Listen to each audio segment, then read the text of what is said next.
மாறி மாறி வாசிக்கும்படியாக தெரிந்து கொள்ளப்பட்ட வேத பாடம் ரோமர் 14.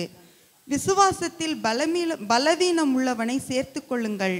ஆனாலும் அவனுடைய மன ஐயங்களை குற்றமாய் நிர்ணயிக்காமல் இருங்கள்.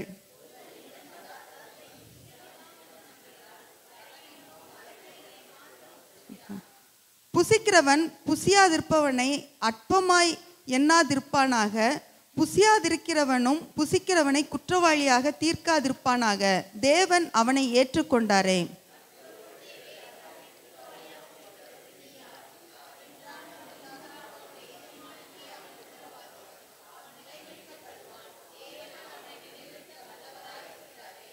அன்றியும் ஒருவன் ஒரு நாளை மற்றொரு நாளிலும் விசேஷமாக எண்ணுகிறான், வேறொருவன் எல்லா நாட்களையும் சரியாக எண்ணுகிறான். அவனவன் தன் தன் மனதிலே முழு நிச்சயத்தை உடையவனாய் இருக்க கடவன்.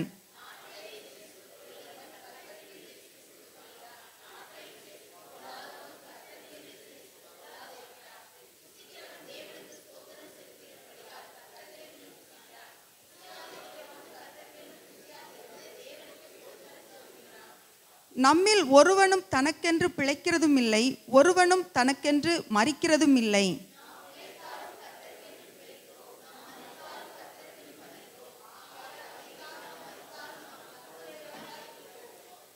கிறிஸ்துவும் மரித்தோர் மேலும் ஜீவனுள்ளோர் மேலும் ஆண்டவராய் இருக்கும் பொருட்டு மரித்தும் எழுந்தும் பிழைத்தும் இருக்கிறார்.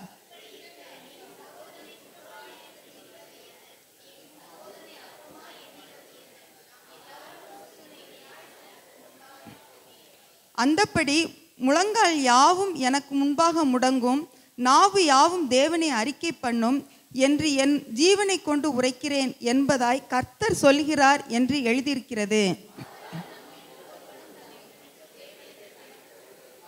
இப்படி இருக்க நாம் இனிமேல் ஒருவரை ஒருவர் குற்றவாளிகள் என்று தீர்க்காதிருப்போமாக. ஒருவனும் தன் சகோதரனுக்கு முன்பாக தடுக்கலையும் இடரலையும் போடலாகாதென்றே தீர்மானித்து கொள்ளுங்கள்.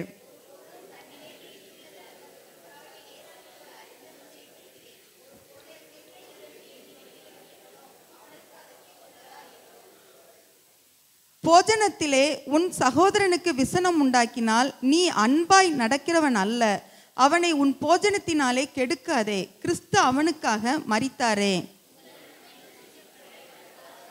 தேவனுடைய ராஜ்யம் புசிப்பும் குடிப்பும் அல்ல, அது நீதியும் சமாதானமும் பரிசுத்த ஆவியினால் உண்டாகும் சந்தோஷமுமாய் இருக்கிறது.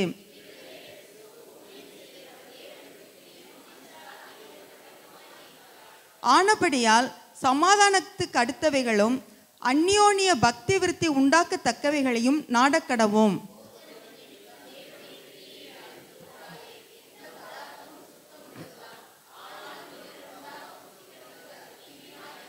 மாம்சம் புசிக்கிறதும் மதுபானம் பண்ணுகிறதும் மற்ற எதையாகிலும் செய்கிறதும் உன் சகோதரன் இடறுகிறதற்காகிறது, தவறுதற்காகிறது, பலவீனப்படுத்துகிறதற்காவது ஏதுவாய் இருந்தால் அவைகளில் ஒன்றையும் செய்யாமல் இருப்பதே நன்மையாயிருக்கும்.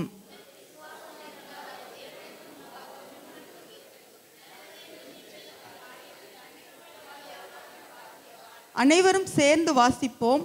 ஒருவன் படிக்கிறவனாய் புசித்தால் அவன் விசுவாசம் இல்லாமல் புசிக்கிறபடியால் ஆக்கினைக்குள்ளாக தீர்க்கப்படுவான். விசுவாசத்தினால் வராத யாவும் பாவமே. ஆமேன்.